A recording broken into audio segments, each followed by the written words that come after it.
Hello guys, कैसे हैं आप लोग।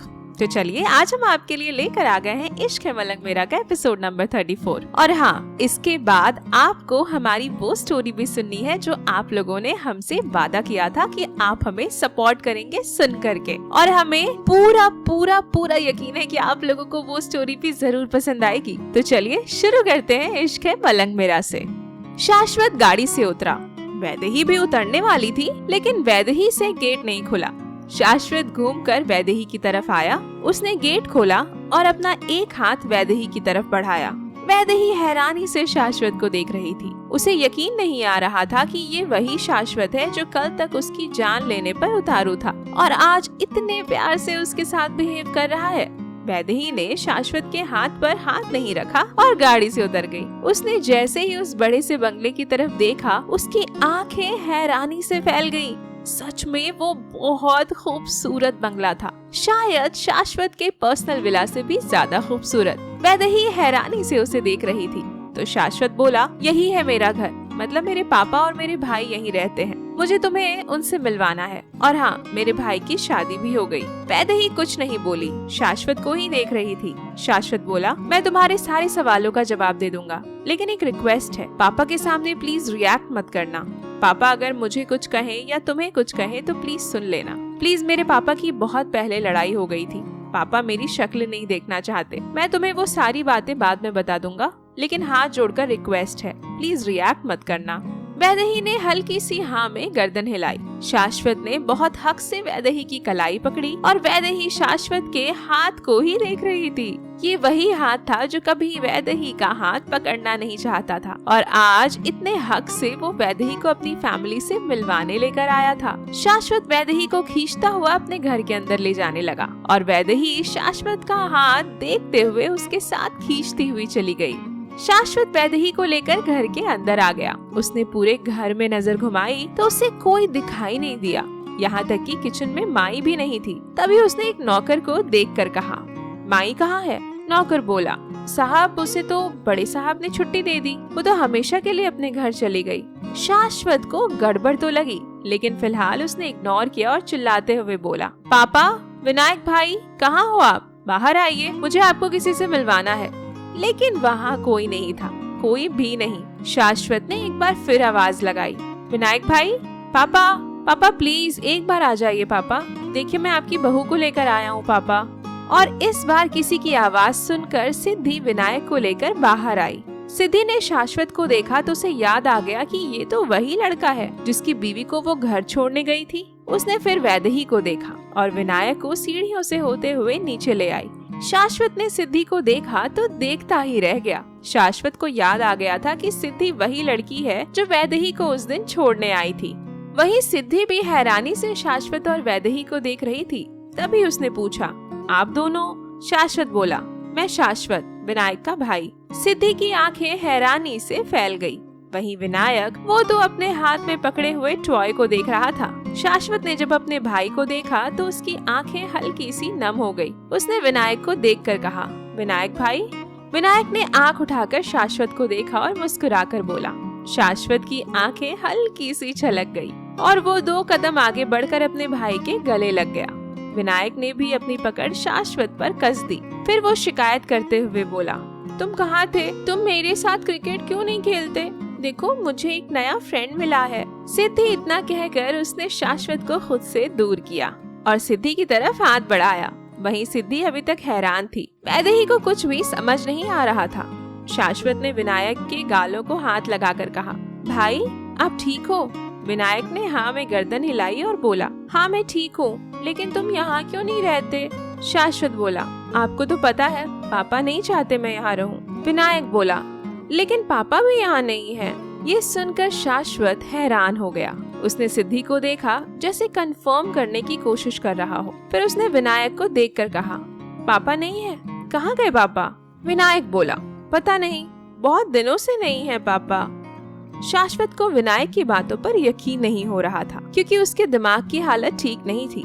उसने सिद्धि को देखकर कहा, भाभी क्या सच में पापा यहाँ नहीं है? सिद्धि बोली, आपके पापा भी हैं? मतलब मैंने तो आज तक आपके पापा को नहीं देखा। यहाँ तो बस फूफा जी, बुआ जी और गौरव है, और तो कोई नहीं है। शाश्वत की आंखें हैरानी से फैल गई। उसे यकीन नहीं हो रहा था। वो बोला, भाभी पापा यही है, मतलब अभी 2-3 दिन पहले तो मैं मिलकर गया था।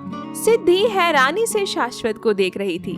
वो बोली, यकीन मानिए मैंने आपके पापा को नहीं देखा।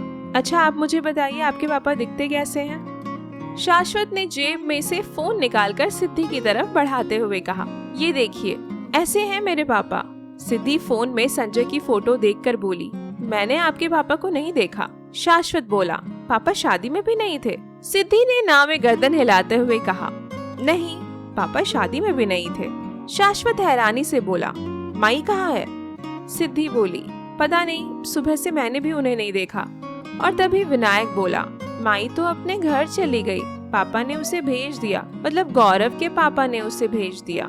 शाश्वत को समझते देर नहीं लगी कि हो ना हो उसके फूफा ही इन सब में शामिल है, लेकिन उसके पास कोई सबूत नहीं था। लेकिन कुछ सोचकर वो चिल्ला कर बोला, अशोक चौहान बाहर निकलो। लेकिन कहीं से कोई आवाज नहीं आई।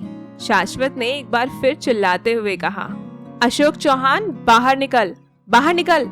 मुझे पैंथर हमेशा से कहता रहा कि तू एक अच्छा इंसान नहीं है, लेकिन मुझे लगा कि भला बुआ ही अपने घर में क्यों कुछ उल्टा सीधा करेगी। बाहर निकल। और तभी अशोक स्टडी रूम में से शांति के साथ बाहर आया। उसके पीछे गौरव भी आ रहा था। अशोक ने जैसे ही दोनों भाइयों को देखा, उसका गुस्सा भी चरम सीमा पर पहुंच गया। आज तक वो उन दोनों भाइयों को अलग करता हुआ आया था, लेकिन आज दोनों को देखकर उसे अपने सारे प्लान फेल होते हुए नजर आने लगे। शाश्वत से बर्दाश्त नहीं हुआ। वो तेज कदमों से अशोक के पास गया और उसका कॉलर पकड़कर वहीं पिलर से लगाता हुआ बोला, पापा कहाँ है मेरे? अशोक गुस्से में शाश्वत को देख रहा था। इतने में गौरव ने पीछे से शाश्वत को पकड़ने की कोशिश की तो शाश्वत ने घुमाकर एक मुक्का उसके मुंह पर जड़ दिया और गौरव दूर जाकर गिरा। शाश्वत ने फिर से अशोक चौहान का कॉलर पकड़कर पिलर से दबाते हुए कहा, बता मेरे पापा कहाँ हैं? कहाँ है मेरे पापा? बता दे वरना आज तुझे जान से मार दूंगा। सिद्धि, वैदेही और विनायक तीनों ही डर गए। वहीं गौरव फिर से उठा और शाश्वत को मारने की कोशिश करने लगा। शाश्वत ने अशोक का कॉलर छोड़ दिया और गौरव को पकड़कर पिलर से लगा दिया और खींचकर एक चाटा उसके गाल पर जड़ दिया। गौरव का चेहरा एक तरफ हो गया और गौरव को भी गुस्सा आने लगा। उसने भी शाश्वत के सीने पर हाथ रखकर धक्का दिया और शाश्वत सीधा हॉल में जाकर गिरा। शाश्वत को भी अब गुस्सा आ गया। जैसे ही गिरा वैसे ही वैदेही चिल्लाई, शाश्वत। शाश्वत ने हल्का सा घूमकर वैदेही को देखा और बोला, मुझे कुछ नहीं होगा, इन नालायकों को कैसे ठीक करना है मैं अच्छे से जानता हूँ। इतना कहकर शाश्वत उठा और उसने अपनी बाजू फोल्ड की और बस देखते ही देखते उसने गौरव को मारना शुरू किया। अशोक गौरव को बचाने के लिए आगे आया तो शाश्वत ने अशोक के मुंह पर भी एक जोरदार मुक्का जड़ दिया और अशोक धड़ाम से जमीन पर गिर पड़ा। शांति जैसे ही आगे बचाने को आई, सिद्धि ने शांति की कलाई पकड़कर उसे पीछे हटाते हुए कहा, अरे माँ जी, अच्छी खासी लड़ाई हो रही है, आप भी देखिए ना कौन जीतता है और कौन नहीं। ये सुनकर शाश्वत के चेहरे पर मुस्कुराहट आ गई। वो बोला, भाभी तुम ही हो जो मुझे इस घर में टक्कर दे सकती हो, वरना बाकी तो कुछ ज्यादा ही शरीफ हैं। इतना कहकर उसने वैदेही को देखा और वैदेही घबराई हुई आंखों से उसे ही देख रही थी। शाश्वत ने गौरव को उठाकर वहीं पटक दिया। अशोक को जब लगा कि वो अपने बेटे को बचा नहीं पाएगा तो वो जल्दी से स्टडी रूम में गया और वहाँ से गन निकालकर लेकर आया। उसने अगले ही पल गन शाश्वत के माथे पर लगा दी और बोला, अगर तुमने मेरे बेटे को हाथ भी लगाया तो मैं तुम्हें जान से मार दूंगा। शाश्वत ने दांत पीसते हुए कहा, तो फाइनली तुमने अपनी औकात दिखा ही दी। जिस घर में खाते हो उसी घर को बर्बाद करने पर तुले हुए हो। अशोक ने हंसकर कहा, जब तुम्हें सब कुछ सच पता चल ही गया है तो क्यों ना तुम्हें मार कर इस घर को अच्छे से बर्बाद कर दूं। तुम्हें क्या लगा तुम आओगे, मेरे बेटे को मार कर चले जाओगे और मैं मुंह देखता रहूंगा? इस प्रॉपर्टी, इस पैसे को पाने के लिए मैंने कितना कुछ किया। तुम्हारे पापा और माँ के बीच झगड़ा करवाया, तुम्हारी माँ को घर छोड़ने के लिए मजबूर कर दिया, तुम्हारे पापा और तुम्हारे बीच में लड़ाई करवाई। तुम्हें याद है वो लड़की आई थी, तुम पर इल्जाम लगा रही थी? उस लड़की को मैंने ही हायर किया था। गरीब बेचारी, उसे मरना पड़ा। अगर मरती नहीं तो तुम्हारे पापा तुम्हें घर से नहीं निकालते। क्या करूं, करना पड़ा मुझे, और अब तुम्हें मारूंगा, उसके बाद तुम्हारे भाई को, और फिर तो ये सारी प्रॉपर्टी मेरी ही हो जाएगी। शाश्वत ने हंसकर कहा, और आपको लगता है कि आप मुझे मार पाएंगे? अशोक चौहान, रिश्तों का लिहाज था इसीलिए बिना किसी सवाल किए वापस चला जाता था, लेकिन अब तुम्हें छोड़ूंगा नहीं। अगर मेरे पापा मुझे नहीं मिले तो तुम्हें और तुम्हारी इस बीवी शांति को इतनी बुरी तरीके से तड़पा तड़पा कर मारूंगा कि सोच भी नहीं सकते। अशोक ने हंसकर कहा, जिंदा रहोगे तभी तो मारोगे। अशोक ने इतना कहकर ट्रिगर पर उंगली दबा ली और बोला, कोई आखिरी ख्वाहिश हो तो मत बताना, क्योंकि मैं तुम दोनों भाइयों की कोई ख्वाहिश पूरी नहीं करने वाला। अरे तुम्हें तो मैं मार दूंगा और किसी को हवा भी नहीं लगेगी। वहीं शाश्वत गुस्से में खड़ा हुआ अशोक को ही देख रहा था। अशोक ने एकदम से गोली चला दी, लेकिन गोली शाश्वत को लगने से पहले ही वैदेही ने शाश्वत को धक्का दे दिया और वो गोली सीधा जाकर विनायक की बाजू पर लगी और अगले ही पल सिद्धि जोर से चीखी। विनायक की आंखें बंद होने लगी, वो जमीन पर गिरने लगा, लेकिन वो पूरी तरीके से गिरता उससे पहले ही सिद्धि आगे आई और उसने विनायक को पकड़ लिया। लेकिन विनायक के इतना वेट होने की वजह से वो ठीक से विनायक को होल्ड नहीं कर पाई और इसी के साथ जमीन पर गिर पड़ी। सिद्धि की तो जैसे चीख ही सांस में निकल चुकी थी। वहीं शाश्वत आंखें फाड़े विनायक को ही देख रहा था और अगले ही पल उसने गुस्से में अशोक के मुंह पर एक जोरदार पंच जड़ दिया और उसके हाथ से बंदूक छीन ली और अगले ही पल गौरव को पॉइंट करके कहा, अशोक चौहान, सोच अगर इस वक्त मैं तेरे बेटे को मार दूं तो। अशोक हैरानी से गौरव और शाश्वत को देख रहा था। शाश्वत ने चिल्लाते हुए कहा, क्या हुआ? अपने बेटे पर आई तो आंखें नम हो गई। और तभी शांति गिड़गिड़ाते हुए बोली, शाश्वत तू मेरे बेटे जैसा है ना, प्लीज मेरे बेटे को छोड़ दे, मेरे बेटे को कुछ मत करना। शाश्वत प्लीज मेरे बेटे को छोड़ दे। शाश्वत बोला, क्यों? जब तुम्हारा पति मुझे गोली मार रहा था तब तो तुमने अपने पति को नहीं रोका, और अब जब तुम्हारे बेटे को गोली लगने वाली है तो तुम गिड़गिड़ाने पर उतर आई हो। एक बात याद रखना, अगर मेरे भाई को कुछ हो गया तो तुम लोग जान से जाओगी। और तभी पैंथर पुलिस लेकर वहाँ आया और इंस्पेक्टर को देखकर बोला, यही है वो तीनों जिसके एविडेंस मैंने आपको दिए थे, इन तीनों को गिरफ्तार कर लो। इंस्पेक्टर अशोक के पास गया और उसके हाथ में हथकड़ी पहनाने लगा। अशोक ने शाश्वत को देखा और शाश्वत ने गौरव को लगभग एक कांस्टेबल की तरफ धकेलते हुए कहा, इसे भी पकड़ो।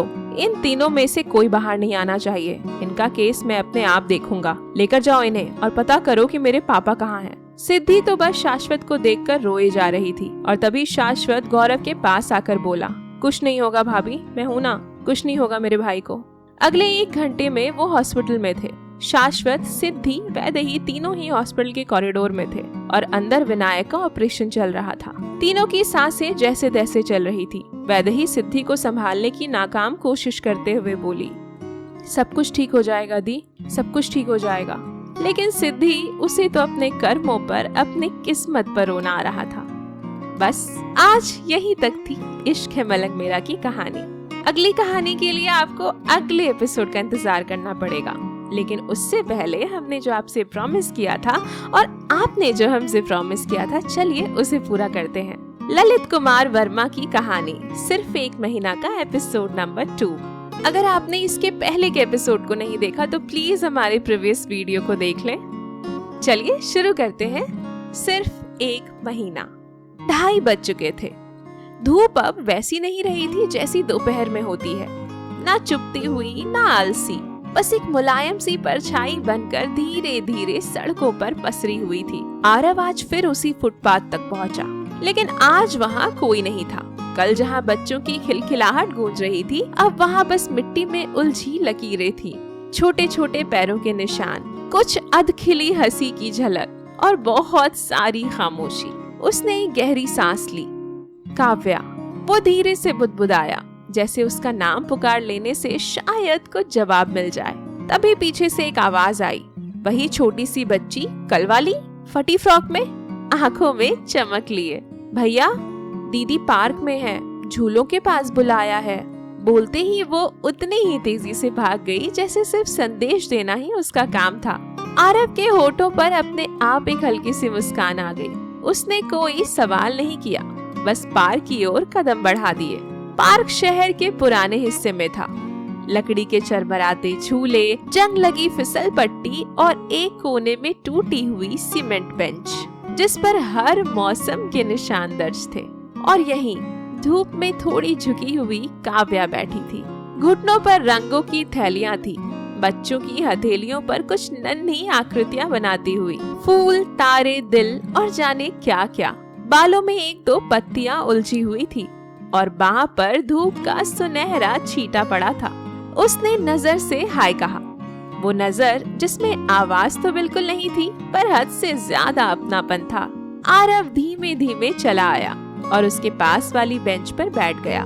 कहाँ थे बच्चे आज? उसने हल्की मुस्कान के साथ पूछा। छुट्टी पर है शायद, काव्या ने चौक से एक बच्चे की हथेली पर सूरज बनाते हुए कहा। लेकिन कहानी तो पूरी करनी थी ना, तो मैं यहाँ आ गई।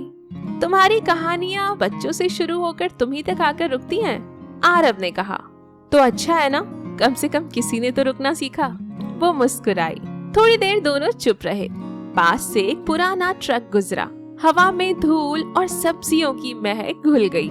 काव्या ने गहरी सांस ली, फिर जैसे कुछ सोचकर बोली, तुम्हें कभी लगता है कि हम जीते तो हैं, पर बस सांस लेने भर का नाम देते हैं उसे? आरव ने उसकी तरफ देखा, कुछ पल सोचते हुए बोला, हाँ लगता है, खासकर तब जब ऑफिस में चौथी मीटिंग की 5वीं स्लाइड पर भी कोई वाह नहीं करता। काव्या को हंसी आ गई। वाह क्या उदाहरण है। आदमी को जिंदा होने का एहसास भी प्रेजेंटेशन से होता है क्या? अगर वही रोजमर्रा की जिंदगी हो तो हाँ शायद होता है, आरव ने हल्के से कंधे उचकाते हुए कहा। फिर काव्या ने अपनी हथेली से गाल पर लगी चौक की रेखा पोंछने की कोशिश की। आरव ने टिश्यू निकालकर उसकी ओर बढ़ाया। ये लो, रहने दो, उसने टिश्यू लेने से मना कर दिया। कभी कभी ये छोटे छोटे निशान बता देते हैं कि दिन कैसा था। आरव ने कुछ नहीं कहा, बस उसकी तरफ देखकर हल्के से मुस्कुराया। कुछ देर बाद काव्या ने अपने बैग से एक पुरानी सी नोटबुक निकाली। उसका कवर थोड़ा फटा हुआ था। किनारों पर कुछ नाम और तारीखें लिखी हुई थी। हर महीने मैं किसी अजनबी को एक चिट्ठी लिखती हूँ, उसने कहा। अजनबी को? आरव चौंका। हाँ बस ऐसे ही, बिना किसी जवाब की उम्मीद के। क्यों? उसने पूछा। क्योंकि जवाब की उम्मीद सबसे ज्यादा थका देती है, काव्या ने धीरे से कहा।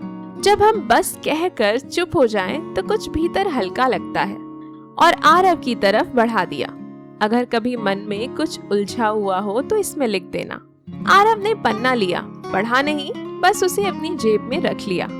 अभी कुछ कह नहीं सकता, उसने ईमानदारी से कहा। कोई बात नहीं, काव्या मुस्कुराई। लिखना बोलने से ज्यादा सच्चा होता है। धीरे धीरे बच्चे वापस आने लगे। किसी ने जमीन पर तारे बनाए, किसी ने चौक से आकाश गंगा। काव्या सबको देखती रही, उनकी कहानियां सुनती रही। आरव बस देख रहा था, उस शांति को, उस सरलता को जो इन बच्चों में, इन रंगों में, इन हंसी में घुली हुई थी। थोड़ी देर बाद बच्चे अपने अपने घर चले गए और फिर वही दो लोग रह गए थे। एक पुरानी बेंच, पीली धूप और 2 चाय की प्यालियां जो अभी ऑर्डर की जानी थी। रविवार को एक जगह चलना है, काव्या ने अचानक से कहा। कहाँ? आरव थोड़ा चौंका। थोड़ा दूर है, शहर से बाहर, वो बोली। क्यों? उसने पूछा। बस जाना है, वहाँ एक आम का पेड़ है, उसने आंखें मीचते हुए कहा। उसकी शाखा पर पीले कपड़े बंधे रहते हैं, नाम पता कुछ नहीं लिखा होता, बस पेड़ पहचान लेना। पीले कपड़े किस लिए? आरव को जिज्ञासा हुई। लोग वहाँ अपने अधूरे वादे, अधूरी यादें और अधूरे सपने बांधने जाते हैं, वो बोली। जैसे हवा से कह रहे हो, अब तू संभाल ले। और वहाँ करना क्या है? उसने सीधे से पूछा। कुछ नहीं, बस पहुँचना है, बाकी सब वहाँ खुद समझ आ जाएगा। आरव कुछ नहीं बोला, बस उसकी आंखों में झांकता रहा। वो दोनों बस स्टॉप पहुँचे। काव्या बस में चढ़ने लगी, फिर खिड़की से झुककर बोली, रविवार मत भूलना, ठीक है? मैं नहीं भूलूंगा, आरव ने जवाब दिया। बस धीरे धीरे चली गई। पीली लाइटों में आरव की परछाई 2 हिस्सों में बट गई, एक जो रोज घर लौटती थी और एक जो उस पेड़ की ओर बढ़ना चाहती थी। आगे क्या होता है? क्या आरव उस पेड़ तक जाएगा रविवार को? चलिए देखते हैं सिर्फ 1 महीना के अगले एपिसोड में। आपको हमारी ये कहानी कैसी लग रही है, प्लीज हमें कमेंट सेक्शन में बताइएगा। मिलते हैं अगले एपिसोड में।